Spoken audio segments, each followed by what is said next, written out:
Warm greetings to the distinguished chairpersons, respected panel members, and esteemed participants. I am Dr. Soumya Kammar, working as a guest faculty at Srimati VHD Central Institute of Home Science College, Bangalore. It is a privilege to present part of my doctoral research work titled A Psychometric Tool to Measure the Generational Differences, Development and Standardization of Psychosocial Well-being Scale for Elderly.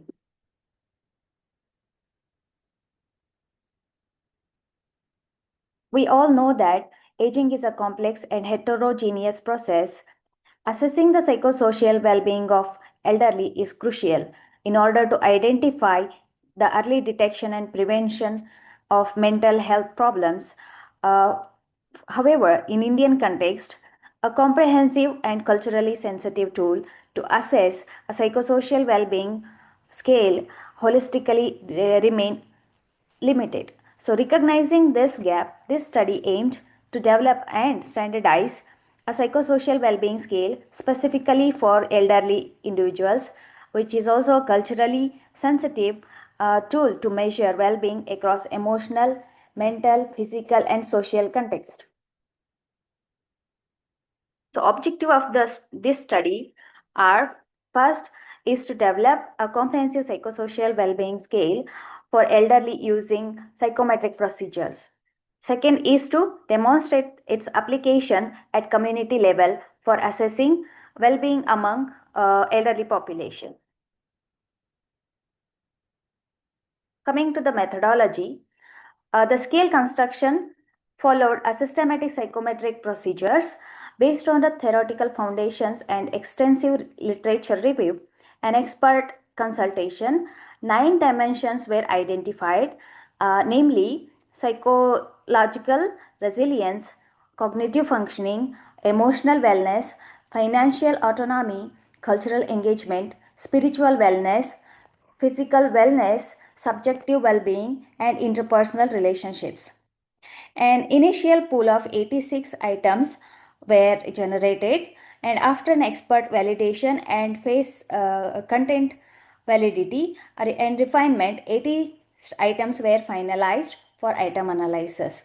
And the scale followed a 5-point Likert scale format, including 57 positive statements and 23 negative statements to minimize response bias. Next, each dimension was operationally defined to ensure that conceptual clarity and accurate measurement was considered, and based on these operational definitions, items were systematically generated to capture the psychosocial experiences of elderly individuals and forming the foundation for subsequent psychometric validation. So I will briefly explain one by one. Psychological resilience is the ability to cope up effectively with the stress and adapt to the life transition and maintain a balance despite age transition related challenges.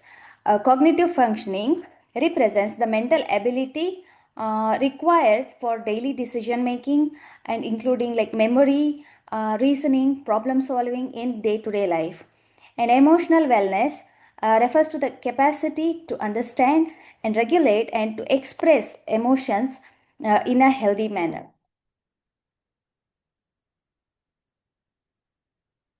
Next, financial autonomy.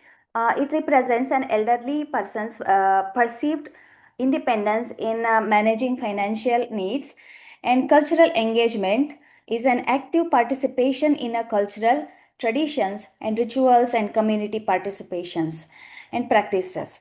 And spiritual wellness refers to a sense of purpose and inner peace and connection to something that larger than oneself and which is selfless.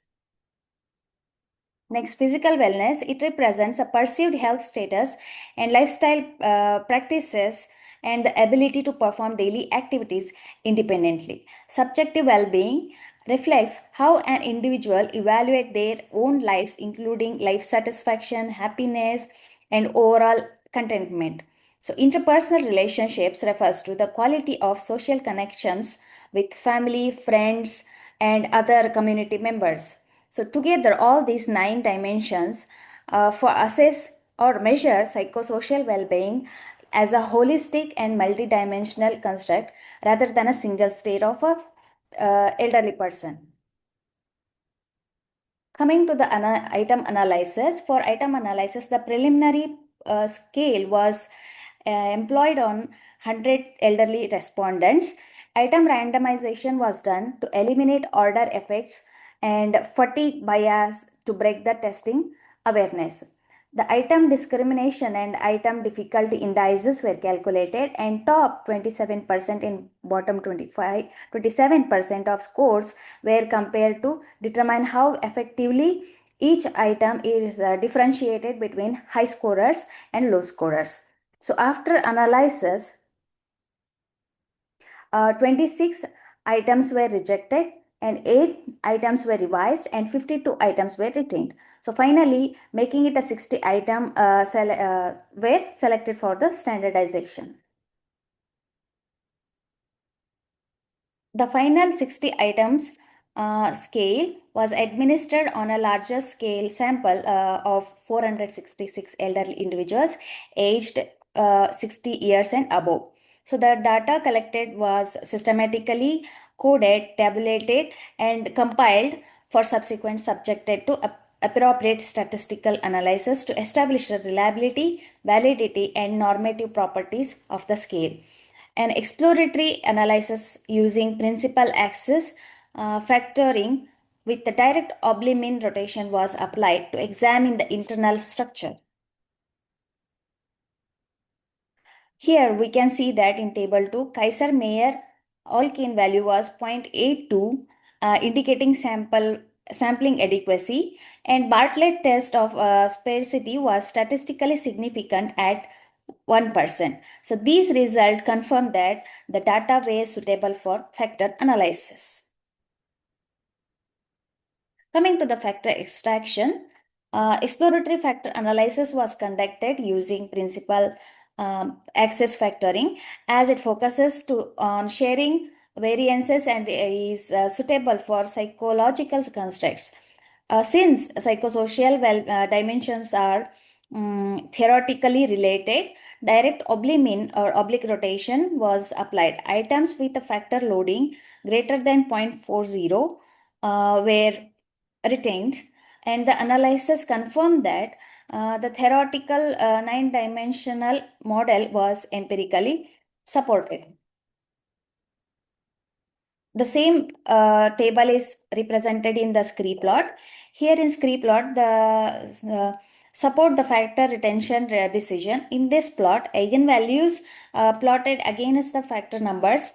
Here we can clearly see that a break or elbow was observed after the 9th factor, beyond which the eigenvalue showed a gradual and flattened decline.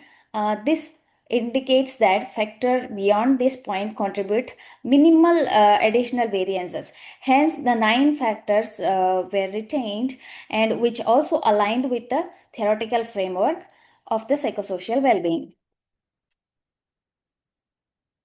Table 4 represents the correlation matrix of 9 dimensions. Here, the correlation matrix, we can clearly see that most of the dimensions are significant, and the correlation matrix shows a significant interrelationship among dimensions while still maintaining a conceptual distinctiveness.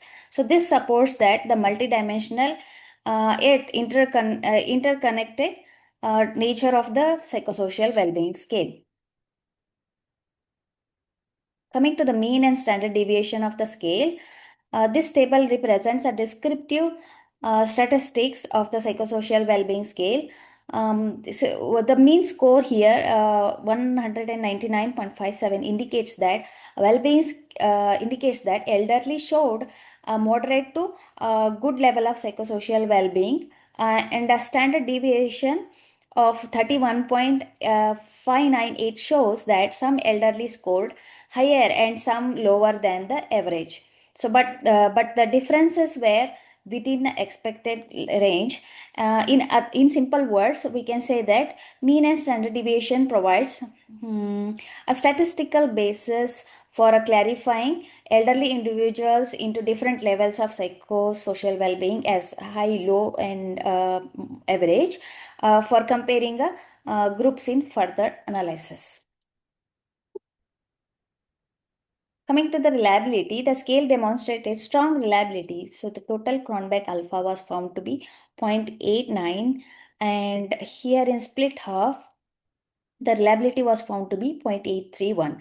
Further, after 2 more weeks, uh, to test the stability of the scale, the same scale was administered on the 150 sample from the previous 466 sample. So they were again assessed after 2 weeks, where we found that the stability of the dimension was 0.82 coefficient. So we can clearly say that all 9 dimensions showed acceptable to excellent reliability, indicating a strong internal consistency and stability. Coming to the standardized scale. So finally, a standardized scale consisted of 60 items with 45 positive items and 15 negative statements. And this table are presented in this. While scoring procedure, the finals for positive and negative statements were scored as 5, 4, 3, 2, 1 for positive, and reverse coding was done for the negative statements as 1, 2, 3, 4, 5. So dimension wise and total scores were computed to classify as psychosocial well-being. That is, the scores between 60 to 139 as low, and 142 to 219 as average, and 220 to 300 as high. So this allows a practitioner to quickly categorize psychosocial well-being of elderly as high, low, medium, so that for research purpose and clinical purpose, it can be classified. This is the consumable manual that is going to be published and released in a university technical meeting that is going to be held in March. So the copyright will be retained with the university, and this is the consumable booklet for psychosocial well-being scale in an English version. Moving to the second objective, that is to demonstrate the application of this scale at a community level to assess the well-being among elderly. A multi-stage sampling was adopted. The study included this is the main part of the study in my PhD work. So excluding the 466 samples that we conducted on for standardization, this is a separate set of samples. So 240 sample respondents were selected, were employed in the study, where the state and the local of the study were purposely selected, as I was studying in the same state. So 120 through quota sampling, 120 baby boomers and 120 silent generation individuals were assessed for psychosocial well-being, and it is presented in this flowchart here.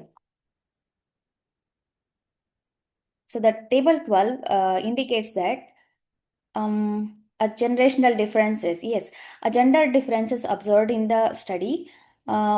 These results might be influenced by traditional social roles or expectations, where we can clearly see that male respondents showed higher financial autonomy and cognitive functioning. Maybe the reason could be that due to their greater workforce exposure and decision making in day-to-day life over a lifetime, they might have scored high in financial autonomy and cognitive functioning, whereas female have scored they have demonstrated female have demonstrated that higher emotional and spiritual wellness, which may be due to a stronger relationship networks with society, and more of caregiving roles and engagement in religious activities. So, however, these findings can be interpreted that within a social cultural context rather than inherent characters. Coming to the last uh, table, the generational differences, we can clearly observe that baby boomers have demonstrated higher cognitive functioning and cultural engagement and subjective well-being. But we can say that the reason could be that as baby boomers grew up during post-independence and revolution, they have witnessed few revolutionaries, and they are exposed to internet and other networks, social media. So in later years, so which might have influenced their cognitive functioning and cultural engagement. Whereas in contrast, in silent generation participants showed a stronger emotional and spiritual wellness because uh, we can uh, we can say that a silent generational experienced earlier socioeconomic constraints and traditional value system because they grew up in a post World War era. So that might have forced them stronger emotional regulations to give more value to the emotions and spiritual practices than other dimensions. We can say here. So to the implications could be that the scale provides a culturally relevant and standardized assessment tool. So it also helps in identifying the psychosocial vulnerable or mental illness at early stages. So it supports intervention planning, and it is evidence-based foundation for it can be adopted in policy designing. So it fulfills a gap in gerontological assessment within the Indian context. So, to conclude this study, I would like to say that the psychosocial well-being scale for elderly has proven to be valid and reliable and culturally responsive, and it measures holistic dimensions, as I mentioned earlier, as the 9 dimensions of aging, and highlights meaningful generational and gender differences, as we observed in my study. And this tool has strong implication for research and practice and policy, and aim to promote active and dignified aging. Thank you for the attention, and thank you for the opportunity given to me.